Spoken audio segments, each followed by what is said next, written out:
오늘은 그랄 땅에서의 이삭에 대해서 한번 생각해 보도록 하겠습니다. 이삭이 하란에 살고 있던 동족 리브가와 결혼한 이후에 20년 만에 쌍둥이를 낳고 한참 동안 부엘라 헤로이에 거하게 됩니다. 성경은 창세기 25장 27절 말씀에 이삭의 두 아들 에서와 야곱이 이제 장성했다라고 했는데, 여러분 이 말은 그렇게 두 사람이, 그러니까 에서와 야곱이 자라게 되었다, 이런 뜻이었습니다. 그러니까 시간이 얼마나 지났는지는 모르겠으나 한 가지 분명한 것은 이삭 시대에 만났던 이 흉년은 이삭의 자신의 어떤 생애에 있어서 처음으로 맞이하는 최악의 상황, 가장 큰 시련과 어려움, 이렇게 이야기할 수 있을 것입니다.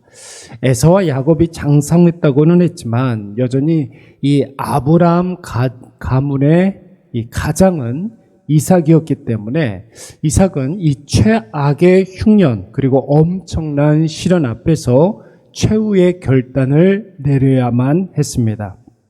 가나안 땅, 그러니까 부엘라 헤로이에 계속 거주해야 하는가, 아니면 먹을 것이 조금이라도 있는 곳으로 옮겨가야 하는가? 하나님의 약속과 하나님의 임재하심과 그리고 하나님의 묵상하는 곳에 남아 있어야 하는가? 아니면 가족을 살리기 위해서 먹을 것이 조금이라도 있는 곳으로 거주지를 옮겨야 하는가? 여러분, 물론 이삭이 이 두 가지 경우를 가지고 고민을 했는지 안 했는지는 잘 모르겠으나 적어도 부엘라 헤로이에서 그랄 땅까지는 고민한 흔적이 전혀 보이지 않기 때문에 당연히 부엘라 헤로이 땅을 떠나야 한다고 생각하고 짐을 꾸려서 이제 남방으로 내려간 것 같습니다. 여러분, 지난번에도 말씀을 드렸지만 이삭의 최종 목적지는 사실 블레셋 지경 그랄 땅이 아니었습니다. 그랄을 경유하여서 더 남방으로 내려가 애굽으로 갈 계획을 세웠던 것입니다. 왜냐하면 아브라함 때에도 그랬지만 애굽은 그 당시에 굉장히 비옥한 곡창지대였고, 뿐만 아니라 나일강과 지중해, 그러니까 바다가 만나는 곳이었기 때문에 웬만한 가뭄과 그리고 기근에도 끄떡없는 아주 풍요로운 땅이었습니다. 하나님은 이삭의 이러한 의도를 정확하게 간파하시고, 여러분 어떻게 하셨습니까? 즉시로 이삭에게 나타나서 절대로 애굽으로 내려가지 말라고 경고하셨습니다. 그리고 애굽으로 만약에 내려가지 아니하고 하나님께서 지시한 그 땅, 가나안 땅에 머무르게 되면 아브라함에게 약속한 모든 복락을 이삭에게도 주시겠다고 약속까지 하셨습니다. 여러분, 이 메시지가 얼마나 강력했던지 이삭은 하나님을 만난, 하나님의 메시지를 들은 그 자리에 멈춰서게 되었고, 성경은 이삭과 이삭의 일가가 6절 말씀에 보니까 그랄에 거주했다고 했습니다. 이삭이 그랄에 거주하였더니. 그런데 여러분, 여기에서 한 가지 문제가 벌어지지 않습니까? 여러분, 그 문제가 무엇입니까? 7절 말씀에 보니까 그랄 사람들이 이삭에게 그 아내에 대해서 물어보기 시작했다는 것입니다. 왜 그랄 사람들이 이삭의 아내, 그러니까 리브가에게 관심을 갖기 시작한 것일까요? 여러분, 7절 중간쯤 말씀을 보니까 리브가는 보기에 심히 아리따웠기 때문에 그런 것이었습니다. 여러분, 도대체 왜 그랄 사람들은 혹은 애굽 사람들은 남의 여자에 대해서 그렇게 관심이 많은 것입니까? 사라도 그렇고 리브가도 그렇고, 여러분 아브라함과 이삭이 그랄 땅에 내려갔을 때에는 여러분 사라도 그렇고 리브가도 그렇고 나이가 상당한 나이였습니다.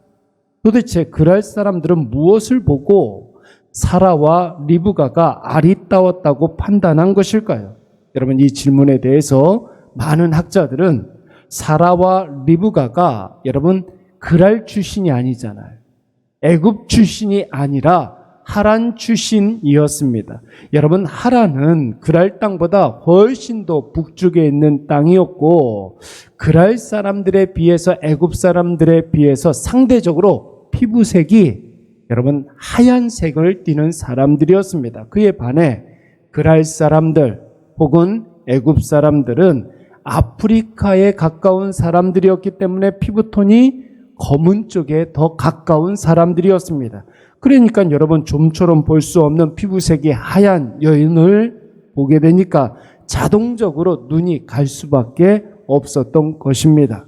그리고 여러분, 결정적인 이유는 오늘 본문의 리브가가 아리따웠다라는 그 평가는 사실 그랄 사람들의 판단과 평가가 아니라 순전히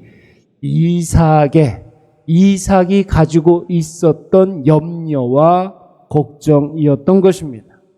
이삭이 판단할 때 분명히 하란 출신의 리브가는 그랄 땅에서 혹은 애굽 땅에서 리브가의 하얀색 피부 때문에 눈에 띌지도 모르겠다. 그랄 사람에게 혹은 애굽 사람들에게 리브가가 아리따워 보일지도 모르겠다. 그렇게 된다면 분명히 남편인 나를 죽이고 아내를 빼앗갈지도 모르겠다. 그렇다면 리브가를 아내라 하지 말고 누이라 하자. 누구처럼? 그의 아버지 아브라함처럼. 사랑하는 여러분, 이삭이 왜 아직 일어나지 않은 일에 대한 걱정을 지금 사서하고 있는 것입니까? 물론 여러분, 이삭이 지금 하고 있는 그 걱정과 염려는 전혀 틀린 생각이 아니었습니다. 당시에 시대적 상황이 그런 시대였지만 합리적인 의심을 그렇게 할 수는 있었겠지만 여러분, 이삭이 이런 걱정과 염려 가운데 사로잡혀서 선대에 저질렀던 실수와 범죄를 이삭 당대에 똑같이 반복했던 그 이유가 분명히 있었을 것이죠. 여러분, 그 이유가 바로 인생의 문제를 만났을 때 하나님께 묻는 과정을 생략했기 때문에 그런 것입니다.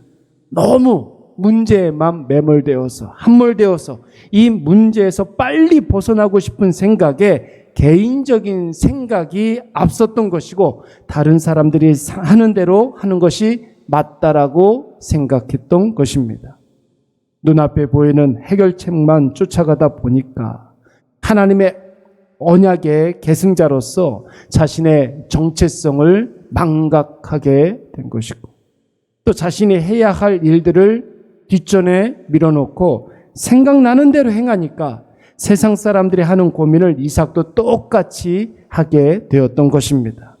사랑하는 여러분, 우리는 생각하기를 이삭이 얼마나 멍청하면 어리석으면 그의 아버지 아브라함 때에 했던 실수와 범죄를 반복할까 이렇게 생각하는 경향이 있습니다. 그런데 여러분, 만약에 그런 상황이 이삭에게 닥친 것이 아니라 나에게 닥쳤다고 한다면 여러분, 어떻게 우리가 이삭이 멍청하다, 이삭이 어리석다 이렇게 이야기할 수 있겠습니까? 사람은 타인의 죄에 대해서는 어떻게 사람이 그럴 수가 있느냐 이렇게 비난을 합니다. 그러나 내가 비난한 그 사람의 상황이 나에게 똑같이 벌어진다면 과연 우리는 자신할 수 있을까요? 모든 것을 말라 죽게 하는 대기근이 찾아왔을 때 피죽도 끓여 먹지 못하는 그런 상황에서 우리는 담대하게 하나님께 나아가 하나님의 뜻을 구하고 하나님의 때를 기다리고 성령의 인도하심을 따라 살아갈 수가 있습니까? 모든 사람들이 다 그랄로 내려가서 애굽으로 가는 그런 상황에서 나만 홀로 하나님을 깊이 묵상하면서 부엘라 헤로이에 남아있을 수가 있겠습니까? 여러분, 이삭을 이해하자 이런 뜻이 아닙니다. 우리 안에 예수로 가득 차 있지 않는다면 내가 하나님의 자녀라는 사실을 바르게 인식하지 못하고 있다면 하나님은 나에게 은혜로 함께 하시는 분이라는 사실을 우리가 확신하지 못한다면 예수 없는 자들에게 임한 상황을 우리가 똑같이 만나게 되면 예수 없는 사람들과 똑같이 판단하고 그들과 똑같은 선택을 하게 된다라는 것입니다. 오늘 고난과 시련의 상황을 저와 여러분은 관점을 조금 다르게 봐야 할 필요가 있습니다. 세상 사람의 눈이 아니라 하나님의 관점으로, 하나님의 마음으로, 하나님의 뜻에 입각하여서 내 앞에 펼쳐지고 있는 상황과 환경과 처지를 우리가 판단할 필요가 있는 것이죠. 그러면 흉년의 상황이 전화위복의 정말로 극적인 기적으로 바뀌게 될 줄로 믿습니다. 그 흉년을 통해서 하나님의 은혜가 더욱더 우리의 인생 가운데 선명하게 나타나게 될 줄로 믿습니다. 우리 이 시간 다 같이